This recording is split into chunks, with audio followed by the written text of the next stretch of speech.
Todos tenemos en nuestra cabeza recuerdos de viajes que hacíamos cuando éramos niños, en el coche con nuestros padres, tíos, abuelos, con quien fuera. Viajes que, la verdad, se nos hacían eternos. Y solo había, básicamente, dos opciones. O bien nos lo pasábamos entero escuchando a la radio, o bien escuchando canciones que la verdad es que a nosotros no nos gustaban. Eran canciones que ponían nuestros padres y que, a fuerza de tanto escucharlas, hoy todos nos sabemos de memoria. Yo, en particular, en mi coche, mi padre siempre ponía canciones de cantautores de todas partes del mundo. Y entre todos ellos, a Jorge Drexler. Este es un cantautor argentino de aproximadamente unos 30 años de carrera, al que probablemente muchos de vosotros conoceréis. La verdad es que, igual que a muchos otros cantantes, les perdí la pista después de aquello, hasta que hace un poquito menos de un año me llega la notificación en el móvil de un vídeo que ha sacado Jaime Altozano, el famoso youtuber que crea contenido sobre música, en el que da la casualidad de que entrevista a Jorge Drexler con motivo del lanzamiento de su último disco. Y en esta entrevista no hacen más que hacer un barrido por todo el proceso compositivo de crear ese disco y todas las canciones que hay en él. Y entre todo lo que cuentan en esa entrevista, a mí lo que más me ha llamado la atención es la historia detrás de la canción que da título al disco, que se llama Tinta y Tiempo. En esta canción trata un concepto muy fácil: la lucha contra la página en blanco. Jorge cuenta cómo, después de que le tocaba escribir este disco durante la época de la pandemia, él veía cómo todos sus compañeros artistas estaban en una época totalmente productiva y eran capaces de sacar adelante sus discos. Él estaba en una época de completo bloqueo, donde se veía incapaz de escribir ninguna canción. Y al final, lo que dice es que lo único que necesitó para poder salir de ese bloqueo y terminar el disco fue tinta y tiempo. Y así todo el disco acabó saliendo.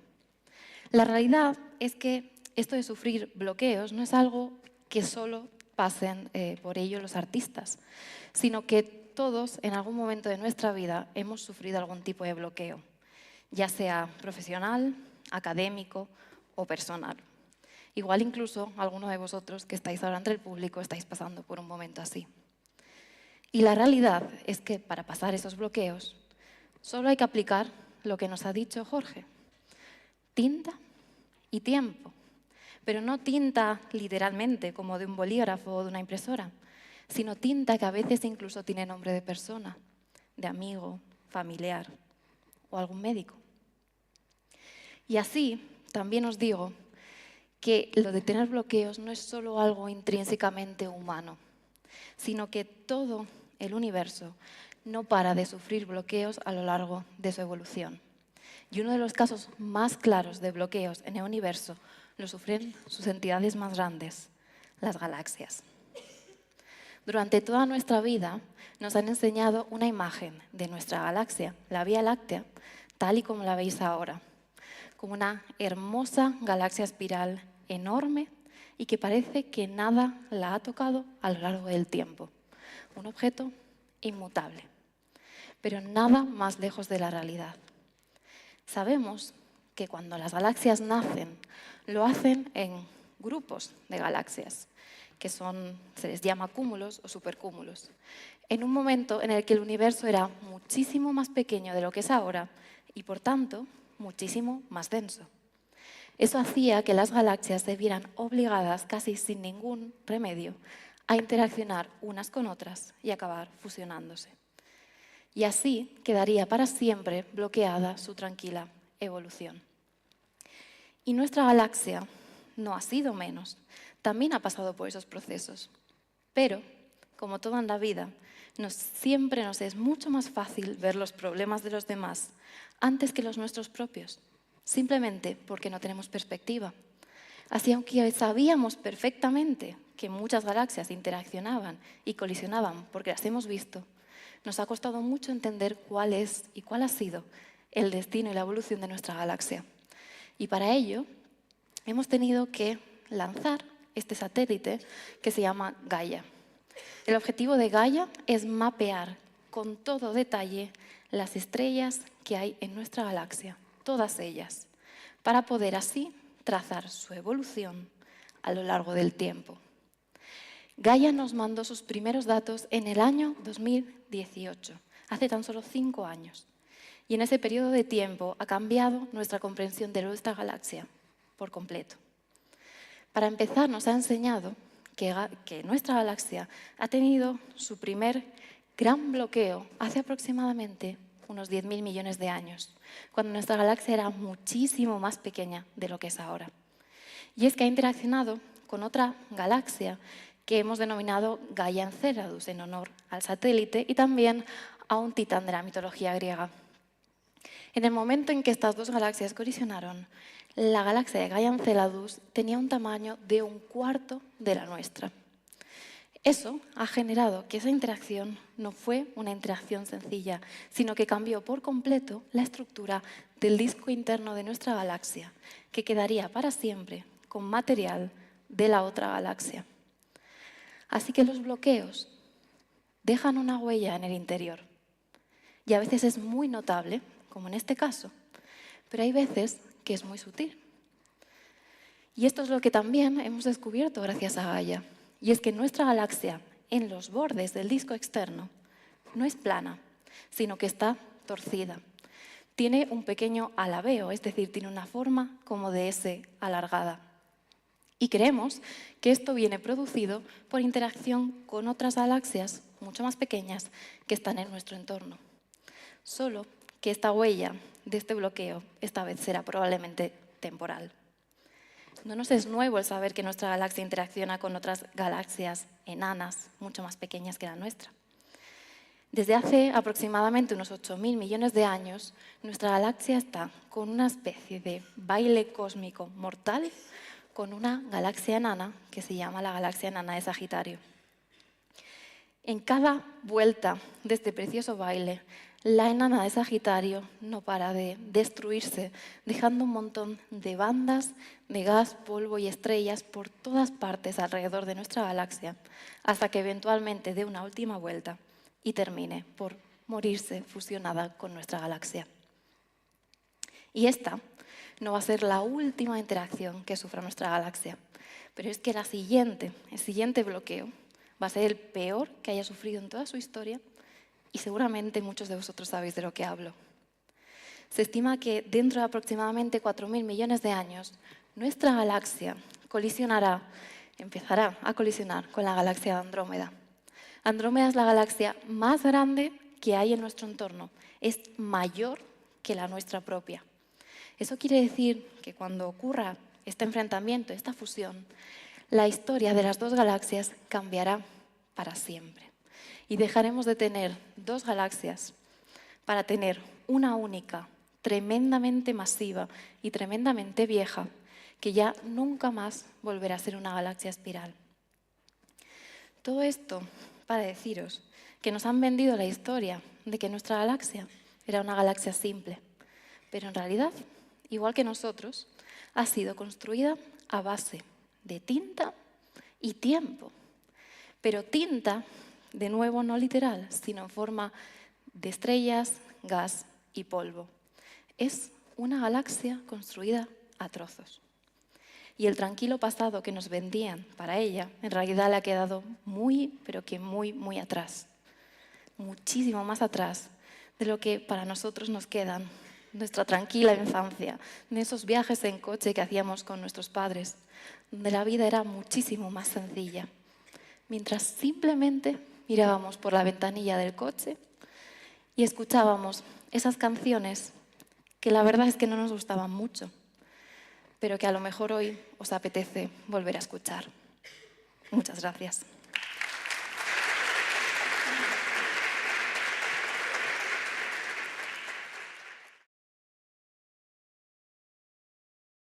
Estoy muy feliz de estar otra vez aquí y la verdad es que tanta felicidad, qué leche, se merece un selfie, no sé qué. Espérate. A ver, ahí, sonreí. Vale, muy bien. Esto no ha contado, ¿verdad, Elena? Vale, ahora sí empezamos. No. Los selfies, es que no sé qué tienen los selfies, que al final todo el mundo se deja llevar por ellos. No hay quien se resista a un selfie. Y da igual que sea rey o que seas plebeyo. Da igual que seas famoso o que seas un absoluto desconocido. Da igual que sea el mismísimo Papa de Roma. No hay quien se resista a un selfie. No hay quien, llegado el momento, no sea capaz de no sacar el móvil y hacerse inmortalizar en ese momento. Porque, después de todo, ¿quién sabe si puede ser el último momento? Y esto del último momento, cuidado, que no es broma, ¿eh? Hay mucha gente que se está pasando a estas cosas que se llaman los selfies extremos. Hay gente que está atravesando la barrera de la cordura y está empezando a hacerse selfies en espacios como esos. El año pasado, la Fundación I.O. hizo un estudio sobre las causas de muerte de los viajeros, ¿no? Y lo que vio es que, curiosamente, muchos viajeros fallecen por culpa de estos selfies extremos. Concretamente, 50 personas al año están muriendo por hacerse este tipo de selfies.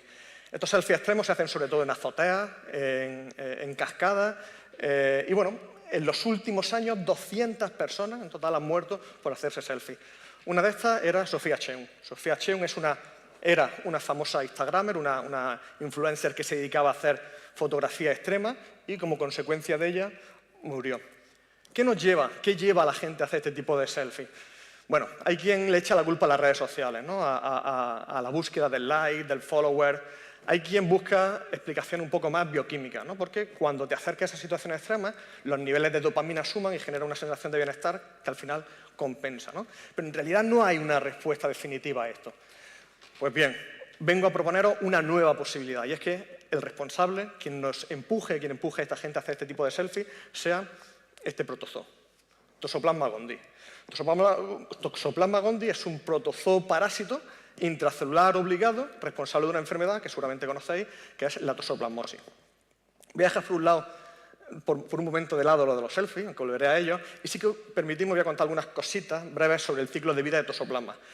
Toxoplasma en su ciclo de vida tiene dos fases que sí que quiero destacar, una en la que entramos nosotros en juego, entra en juego el hombre, y otra en la que entran en juego los felinos que pueden ser domésticos como el gato o felinos salvajes como el león, el tigre. Los felinos se les llama hospedador definitivo porque el ciclo de vida que se desarrolla en ellos tiene que ver con su reproducción sexual, mientras que nosotros somos hospedadores intermedios porque en nosotros se da una reproducción asexual del parásito. ¿Cómo podemos adquirir este parásito, el toxoplasma? Pues de dos maneras. O entrando en contacto con una forma de resistencia que se llama ooquistes del parásito, que se encuentra en la heces, en la orina, entrando directamente en contacto con ellos, o comiéndonos a otro hospedador intermedio, por ejemplo a un cerdo, que no ha sido bien cocinado o que no lo hemos comido crudo. Por eso ya sabéis esto de que no se puede, la embarazada no deben comer jamón durante el embarazo. ¿Y qué nos va a pasar si tenemos toxoplasmosis? Bueno, pues la toxoplasmosis, por suerte, es una enfermedad leve. La mayoría de los casos, cualquiera de nosotros saldría bien parado de un encuentro con toxoplasma, salvo dos circunstancias. Una de ellas tiene que ver con personas con sistemas inmunitarios debilitados. Estos son enfermos VIH-Sida, gente trasplantada, gente que está en un tratamiento de cáncer. Y otra tiene que ver con contagio a un feto a través de la placenta cuando la mujer embarazada adquiere la infección. Este tipo de toxoplasmosis se llama toxoplasmosis congénita y es especialmente grave en los dos primeros trimestres del embarazo. Pero, como digo, si cualquiera de nosotros se infecta, lo más probable es que no tenga demasiados problemas. ¿Quiere esto decir que elimina el parásito? No. El parásito se queda en nosotros, se queda enquistado normalmente en el tejido muscular o en el tejido nervioso. Y esto, a largo plazo, puede tener una serie de consecuencias. Esas consecuencias se han estudiado, por ejemplo, en ratones, y se ha visto que el ratón es capaz de los ratones infectados por toxoplasma a lo largo del tiempo, es capaz de perder el miedo al gato. Los ratones, en circunstancias normales, tienen un sistema de detección de los gatos, ¿no? Que se basa en su olfato, y es que ellos detectan la orina o las heces de los gatos y evitan el espacio donde los gatos se encuentran. Los ratones infectados de toxoplasma no es que no lo eviten, es que van a buscarlo y son capaces de enfrentarse al gato. Se enfrenta al gato, evidentemente pierden la pelea, y el principal beneficiado de esto es el gato, efectivamente, pero indirectamente también el toxoplasma. Digamos que el toxoplasma, de alguna manera, es capaz de modificar la conducta de ese ratón para hacerlo más susceptible a que se lo coma el gato y cerrar así el ciclo de vida. En la naturaleza hay muchos otros ejemplos de conductas modificadas por parásitos. Dos de ellas probablemente os suenen, ¿no? Estas de Spinocordodes y Dicrocoelium. El primero de ellos es un gusano que infecta a grillo y saltamontes y lo que hace es que le induce el suicidio saltando al agua. ¿Y por qué al agua? Pues porque el parásito en el agua es donde completa su ciclo de vida. El otro, Dicrocoelium, lo que hace es generar hormigas zombies, ¿vale? Se les llama hormigas zombies porque en mitad de la noche la hormiga es capaz de separarse del grupo, subirse a una brizna de hierba, agarrarse a ella con los dientes y esperar a la mañana siguiente a que un herbívoro llegue, se lo coma y en el estómago del herbívoro complete su ciclo de vida el parásito. Como digo, estos son ejemplos un poco paradigmáticos de los insectos en ratones, de los parásitos en insectos, pero volviendo a Toxoplasma, lo que se ha visto recientemente es que los lobos del parque Yellowstone, infectados de Toxoplasma, también pierden el miedo a sus depredadores o a otros grandes felinos del parque. El lobo se convierte en un hospedador intermedio del parásito. ¿Y quién es el hospedador definitivo en el parque Yellowstone? El puma. Perdón. El puma. El puma es un gran felino, un depredador que tiene su hábitat en todo el continente americano, desde el norte de Canadá hasta el sur de Chile, y que juega un papel fundamental en la epidemiología de la toxoplasmosis en el parque Yellowstone. Se ha visto que los lobos grises del parque Yellowstone, que están en las zonas en las que hay pumas, se infestan más que los otros de toxoplasma y llevan a cabo dos conductas que ponen de manifiesto la pérdida de miedo o su osadía. Una tiene que ver con la búsqueda de nuevos territorios para expandir a la manada, y esto les lleva a enfrentarse a los pumas. Y por otro lado, la segunda actitud que hacen movidos por esa pérdida de miedo es la de intentar convertirse en el líder de la manada. Estas dos conductas, nuevamente, hacen que el parásito se vea beneficiado de esta actitud un poco arrogante incluso del lobo. Los lobos grises tienen un comportamiento, con muchas manadas muy gregarios y son capaces, los no infectados, de imitar el comportamiento de los líderes. En este caso, los líderes, cuando esas dos actitudes que llevan a cabo las llevan a cabo con éxito, tienen una recompensa biológica, y es que su descendencia es mayor. Y esto hace que toda la manada entre en un bucle y cada vez intenten explorar nuevos espacios y se enfrenten cada vez más a los pumas. Este comportamiento se ha visto en otros animales. Por ejemplo, se ha visto en hienas y en chimpancés que en la sabana pierden el miedo a enfrentarse con los leones. Se ha visto en nutrias que en el mar son capaces de enfrentarse a tiburones. Se ha visto en demonios de Tasmania que se ha visto que pierden el miedo a transitar carreteras muy transitadas, a cruzar carreteras muy transitadas por los coches. Y hay quien, claro, a partir de todo esto ha pensado que en humanos podría haber una relación entre el toxoplasma y el comportamiento.